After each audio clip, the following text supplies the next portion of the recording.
Episode शुरू होता है और यहाँ पर स्काइपिया का सीन दिखाया जाता है जहाँ पर कुछ बच्चे खेल रहे होते हैं और तभी उनमें से एक बच्चा बोलता है कि मैं यहाँ पर पहले भी आया था और तब कॉनिस और पगाया ने मुझे खाने के लिए काफ़ी ज़्यादा अच्छी चीज़ें भी दी थी, इसलिए वो बहुत ज़्यादा अच्छे लोग हैं।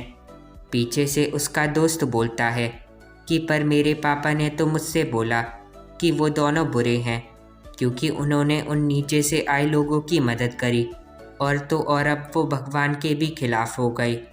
जिसे सुनकर वो बच्चा बोलता है कि ऐसा कैसे हो सकता है। वो दूसरा बच्चा उससे बोलता है कि वैसे मैं भी विश्वास नहीं करता, पर ये बात मेरे पापा ने मुझे बताई थी। वैसे तुम्हारे पापा तो डिवाइन सोल्जर हैं जो गॉड के लिए काम करते हैं।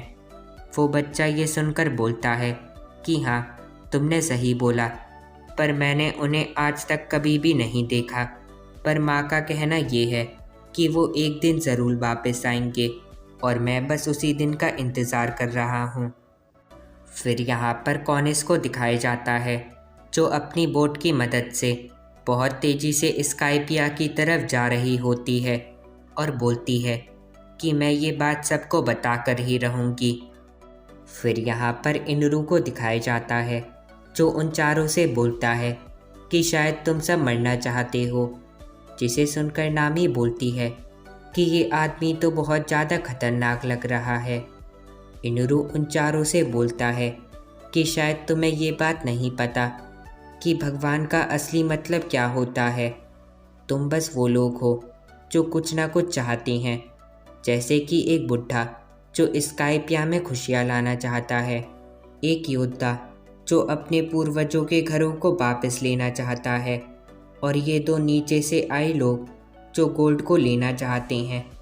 पर मुझे इस बात से फ़र्क नहीं पड़ता कि तुम सबको क्या चाहिए, क्योंकि चाहे तुम कुछ भी कर लो, पर तुम सब अपर यार्ड से कुछ भी नहीं ले जा सकते। कैनफॉल ये सब सुनकर इनरू से बोलता है कि मेरी बात का जवाब दो कि मेरी डिवाइन स्क्वाड कहाँ पर है और आखिरकार तुम्हारा असली मकसद है क्या। जिसे सुनकर इनरू बोलता है कि अब मुझे स्काइपिया से जाना होगा, उस जगह पर वापस से जहाँ पर मैं पैदा हुआ था। और उस जगह की एक ख़ास बात भी है, वहाँ पर कभी ना ख़त्म होने वाली व्यर्थ भी है। जहाँ तक तुम्हारी नज़र जाएगी तुम्हें अपने आसपास पर ज़मीन ही ज़मीन दिखेगी, और यही है मेरे सपनों की दुनिया। और मैं स्काइपिया को छोड़कर इसलिए जा रहा हूँ क्योंकि ये एक छोटी सी जगह है, पर स्काइपिया को छोड़ने से पहले मुझे एक काम करना था, और वो काम ये है कि इस बेकार के देश को वापस वहीं पर गिरा देना जहाँ से ये आया था। और दूसरे शब्दों में बोलूँ तो मैं इस देश मतलब स्काइपिया को ख़त्म कर दूँगा। जिसे सुनकर सब लोग काफ़ी ज़्यादा चौंक जाते हैं। कैनफॉल ये सुनकर इनरू से बोलता है कि तुम ऐसा नहीं कर सकते, क्योंकि तुम कोई असली के भगवान नहीं, बल्कि तुम बस एक आम आदमी हो, और इसलिए तुम्हें ये करने का कोई हक नहीं। और साथ ही तुम्हें मेरे सारे के सारे डिवाइन सोल्जर्स को मुझे वापस करना होगा। जिसे सुनकर इनरू कैनफॉल से बोलता है कि वैसे तुम्हारे डिवाइन सोल्जर्स ने मेरे लिए बहुत अच्छा काम करा पूरे 6 सालों तक के लिए, पर आज सुबह उन सब ने मेरा काम पूरा कर दिया जिस काम के लिए मैं इस देश स्काइपिया में आया था। पर जब मैंने उन सबको अपना मकसद बताया तब वो सब मुझ पर गुस्सा हो गए, और उन सब लोगों ने सोचा कि वो सब मुझे मिलकर हरा देंगे। इसलिए मैंने उन सबको वहीं पर ही ख़त्म कर दिया, क्योंकि उन सबको जीने का कोई हक नहीं अगर वो अपने ही भगवान को मारना चाहते हैं। कैनफॉल ये सुनकर काफ़ी ज़्यादा गुस्सा हो जाता है और वो इनरू से बोलता है कि मैं तुझे नहीं छोड़ूंगा। और ये कहने के बाद वो बहुत तेज़ी से इनरू की तरफ हमला करने के लिए जाने लगता है, पर इनरू को उसके अटैक से कुछ भी नहीं होता, और वो अपने डेविल फ्रूट की मदद से कैनफॉल पर हमला करने वाला होता है। और तभी हमें एक पास्ट का सीन दिखाया जाता है जहाँ पर कैनफॉल बोलता है कि मुझे कुछ तो सोचना पड़ेगा उन सारे गोरिल्लास के लिए। जिसे सुनकर एक डिवाइन सोल्जर उससे बोलता है कि आपको उनके बारे में ज़्यादा नहीं सोचना चाहिए, क्योंकि वो लोगों का हमारे से कोई मतलब नहीं, और आपको तो बस स्काइपियंस के बारे में ही सोचना चाहिए, क्योंकि हम सब स्काइपियंस ही हैं और ये हमारी जिम्मेदारी है अपने लोगों को बचाने की। और वैसे भी आपने पहले भी उन सब गॉरिलास को समझाने की कोशिश करी थी, पर वो लोग आपकी बात कभी भी नहीं सुनते, इसलिए उन्हें समझाने का कोई फ़ायदा नहीं। फिर यहाँ पर कुछ देर बाद का सीन दिखाया जाता है, जहाँ पर इनरू और उसके सभी के सभी साथियों ने स्काइपिया के ऊपर हमला कर दिया होता है, और यहाँ पर सभी के सभी डिवाइन सोल्जर्स बिल्कुल तैयार हो जाते हैं उन सब से लड़ने के लिए। यहाँ पर गैनफॉल को दिखाया जाता है, जो अपने डिवाइन सोल्जर से बोलता है कि क्या जिन्होंने हमला करा वो सब गॉरिलास हैं, जिसे सुनकर वो डिवाइन सोल्जर बोलता है कि नहीं, वो गॉरिलास नहीं बल्कि और ही कोई लोग हैं जो काफ़ी ज़्यादा ताकतवर लग रहे थे, और उनमें से एक आदमी अपने आप को गॉड इनरू बोल रहा था।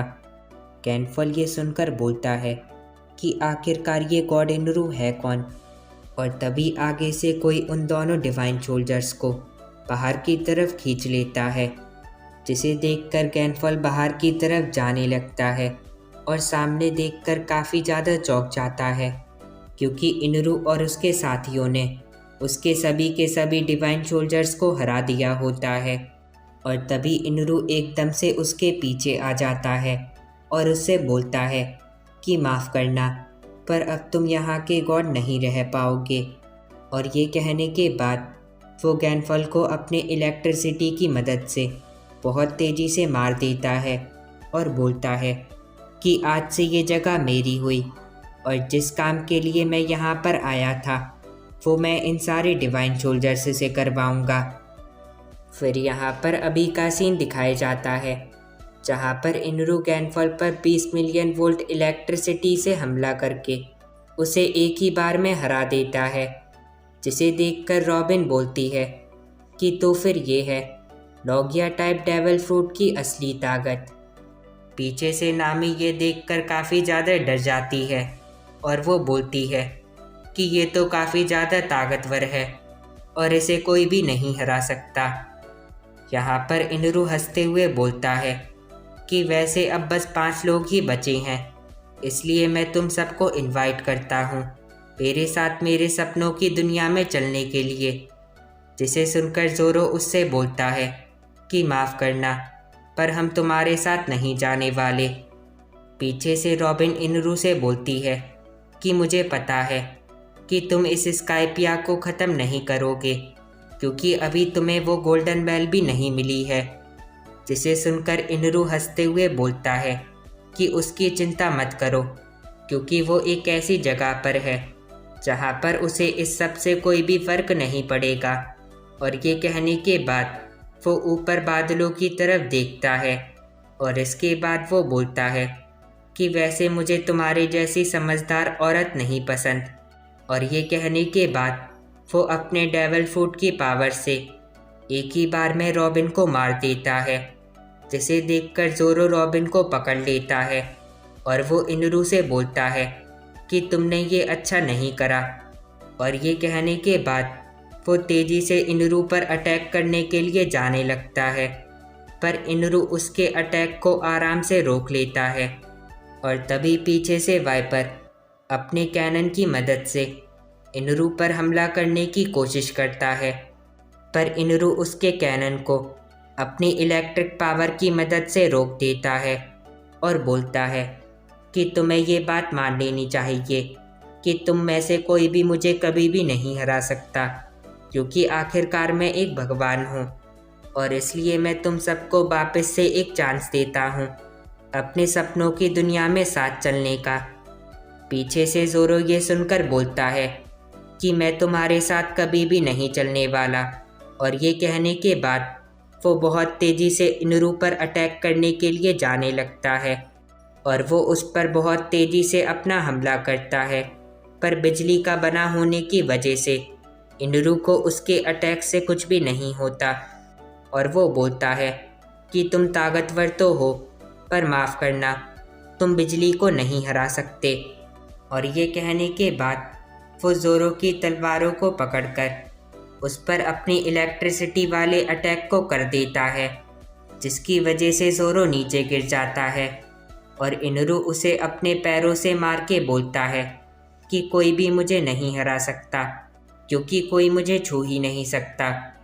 जिसे सुनकर ज़ोरो बोलता है कि मुझे कुछ तो करना ही पड़ेगा। और तभी पीछे से वाइपर बहुत तेज़ी से इनुरु के पास आ जाता है और वो उस पर अपना हाथ रख देता है ताकि वो उस पर अपने रिजेक्ट अटैक को कर सके।